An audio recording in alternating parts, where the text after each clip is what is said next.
بسم اللہ الرحمن الرحیم۔ السلام علیکم۔ 9ویں جماعت کی اردو اور اسلامیات پنجاب بورڈ کے نوٹس PDF میں خریدنے کے لیے رابطہ کریں۔ واٹس ایپ اور موبائل نمبر 0321 2280 942۔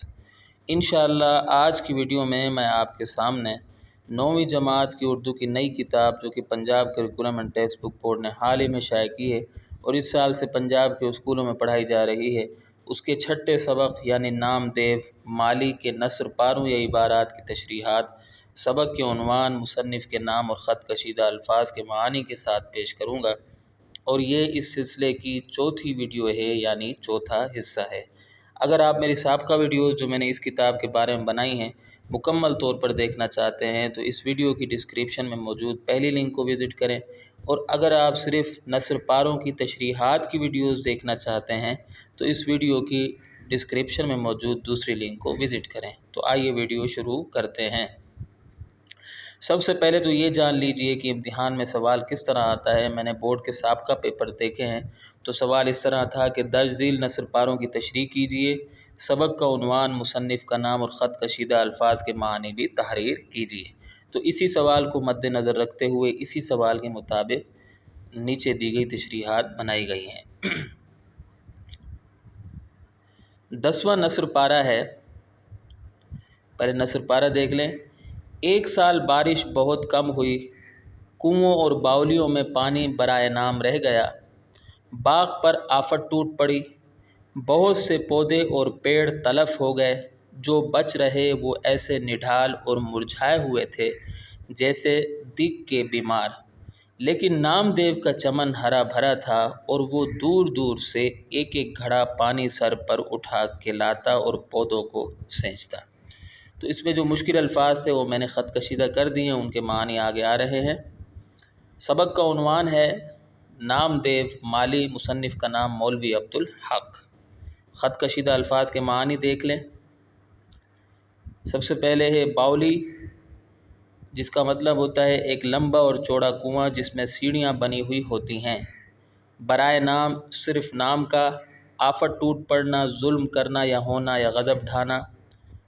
پیڑ، درخت، پودا یا جھاڑ۔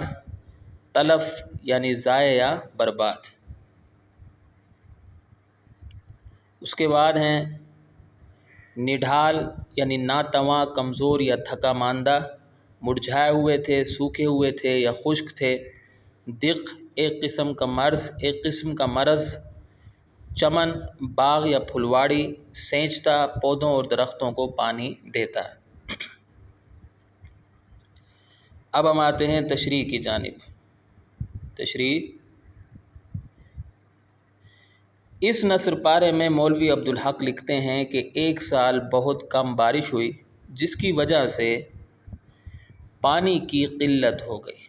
کنووں میں اس طرح پانی نہ رہا جس طرح ہونا چاہیے تھا۔ باغ کے پودے سوکھنے لگے جیسے ان پر قیامت ٹوٹ پڑی ہو۔ یہ اس کو آپ نے ان کر دینا ہے، جیسے ان پر قیامت ٹوٹ پڑی ہو۔ بہت سارے پودے اور درخت ضائع ہو گئے۔ پودوں اور درختوں کے لیے پانی از حد ضروری تھا۔ جب پانی کی کمی ہو گئی تو بہت سارے پودے خود بخود ضائع ہونے لگے۔ ٹھیک ہے۔ دوسرا پیراگراف ہے، میں نے پیراگراف کی صورت میں لکھا ہے تاکہ آپ کو یاد کرنے میں بھی آسانی ہو۔ تو دوسرا پیراگراف، مصنف مزید لکھتے ہیں کہ جو پودے بچ گئے ان کی حالت بھی اس طرح نہ رہی جس طرح پہلے ہوا کرتی تھی۔ پودوں کی ہریالی ماند پڑ گئی، باغ کا وہ حسن نہ رہا جو پہلے ہوتا تھا۔ یوں لگتا تھا جیسے ان پودوں کو دگ کا مرض لاحق ہو گیا ہو، پتے زرد ہونے لگے تھے۔ اس سے اگلا پیراگراف، آگے مصنف نام دیو مالی کی تعریف کرتے ہوئے لکھتے ہیں کہ اگرچہ باقی مالیوں کے چمن اجڑ گئے تھے مگر نام دیو مالی کا چمن پانی کے کال کے باوجود ہرا بھرا اور سرسبز و شاداب رہا۔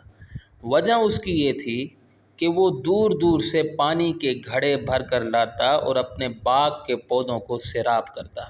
اس نے سخت محنت سے پودوں کو اجڑنے نہ دیا، گویا پانی کی قلت نے اس کے چمن کو بالکل متاثر نہ کیا، بے شک یہ اس کے خلوص کی سب سے بڑی دلیل ہے۔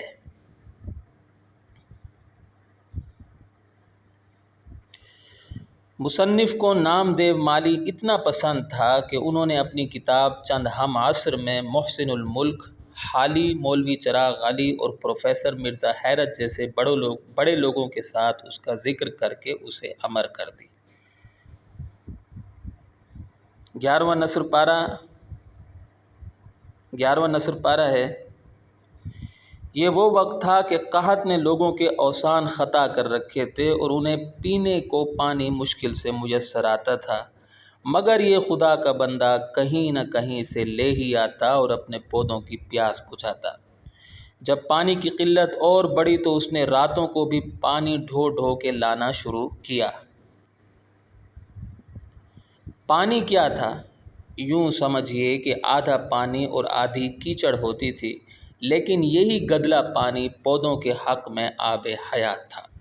تو جو مشکل الفاظ تھے وہ میں نے خط کشیدہ کر دیے ہیں، آپ دیکھ سکتے ہیں، ان کے معنی آگے آ رہے ہیں۔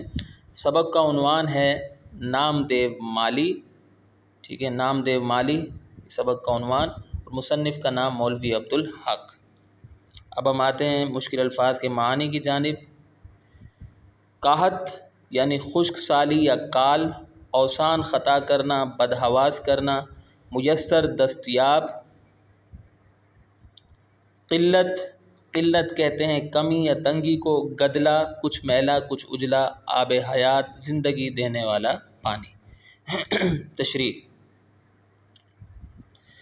اس نثر پارے میں مولوی عبدالحق لکھتے ہیں کہ بارش کی کمی کی وجہ سے لوگ بڑے پریشان تھے، قحط کی وجہ سے لوگوں کا جینا دشوار ہو چکا تھا، پانی کی شدید قلت نے لوگوں کی زندگیوں کو مشکل بنا دیا تھا، لوگوں کو بڑی مشکل سے پانی ملتا تھا۔ مصنف نامدیو مالی کی تعریف کرتے ہوئے لکھتے ہیں کہ پانی کی شدید کمی کے باوجود یہ اللہ کا بندہ کہیں نہ کہیں سے پانی لے آتا اور اپنے پودوں کی پیاس بجھانے کا سامان کرتا۔ اسے اپنے پودوں کی بڑی فکر رہتی تھی، یہی فکر اسے مجبور کرتی تھی کہ کہیں نہ کہیں سے پودوں کے لیے پانی کا انتظام کیا جائے۔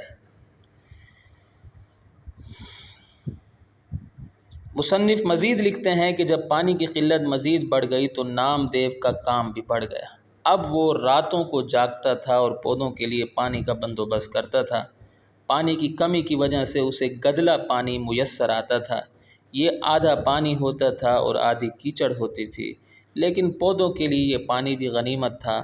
نامدیو کے چمن کے پودے اسی گدلے پانی کی وجہ سے زندہ تھے۔ مصنف کو نامدیو مالی اتنا پسند تھا کہ انہوں نے اپنی کتاب چند ہم عصر میں محسن الملک، حالی مولوی چراغ علی اور پروفیسر مرزا حیرت جیسے بڑے لوگوں کے ساتھ اس کا ذکر کر کے اسے امر کر دیا۔ 12واں نصر پارہ۔ میں نے اس بے مثل کارگزاری پر اسے انعام دینا چاہا تو اس نے لینے سے انکار کر دیا۔ شاید اس کا کہنا ٹھیک تھا کہ اپنے بچوں کو پالنے پوسنے میں کوئی انعام کا مستحق نہیں ہوتا، کیسی ہی تنگی ترشی ہو تو وہ ہر حال میں کرنا ہی پڑتا ہے۔ ٹھیک ہے، جو مشکل الفاظ سے وہ خط کشیدہ کر دیے ہیں، ان کے معنی آگے آ رہے ہیں۔ سب سے پہلے سبق کا عنوان ہے نامدیو مالی، مصنف کا نام مولوی عبدالحق، اور خط کشیدہ الفاظ کے معنی دیکھ لیجئے۔ بے مثل یعنی جس کی مثال نہ ہو یا لاجواب، کارگزاری حسن و خوبی کے ساتھ کام کی تکمیل، مستحق حقدار، تنگی ترشی تنگ حالی۔ تشریح۔ اس نثر پارے میں مولوی عبدالحق لکھتے ہیں کہ نامدیو مالی کی بے مثال اور لاجواب کارکردگی کی وجہ سے میں نے اسے انعام دینا چاہا، لیکن اس نے لینے سے انکار کر دیا۔ باغ کی دیکھ بھال کے سلسلے میں اس کے خلوص، محنت اور ہمت کی جتنی تعریف کی جائے کم ہے۔ ٹھیک ہے، یہ ہوگا کم ہے، چھوٹی چھوٹی غلطیاں ہو جاتی ہیں، جو شخص سخت محنت کے باوجود انعام لینے سے بھی انکار کر دے اس کے خلوص میں شک کرنا گناہ ہے۔ مصنف نام دیو کے انعام نہ لینے کی وجہ بیان کرتے ہوئے لکھتے ہیں کہ دراصل اس کی کوئی حقیقی اولاد نہیں تھی، وہ پودوں کو ہی اپنی اولاد سمجھتا تھا، اس لیے اس نے انعام لینے سے انکار کر دیا تھا، کیونکہ اپنی اولاد کی پرورش اور دیکھ بھال کا کوئی انعام نہیں ہوتا، اولاد کی پرورش تو ہر حال میں کرنی پڑتی ہے، سخت سے سخت تر حالات میں بھی ان کا خیال رکھنا پڑتا ہے، اس لیے اس کے خیال میں اولاد کی پرورش اور دیکھ بھال کے لیے انعام نہیں لینا چاہیے۔ مصنف کو نام دیو مالی اتنا پسند تھا کہ انہوں نے اپنی کتاب چند ہم عصر میں محسن الملک، حالی مولوی چراغ علی اور پروفیسر مرزا حیرت جیسے بڑے لوگوں کے ساتھ اس کا ذکر کر کے اسے امر کر دیا۔ تو یہاں اگر ہماری ویڈیو اختتام کو پہنچتی ہے، میں امید کرتا ہوں کہ آپ کو میری یہ ویڈیو پسند آئی ہوگی۔ اگلی ویڈیو تک کے لیے مجھے اجازت دیجیے۔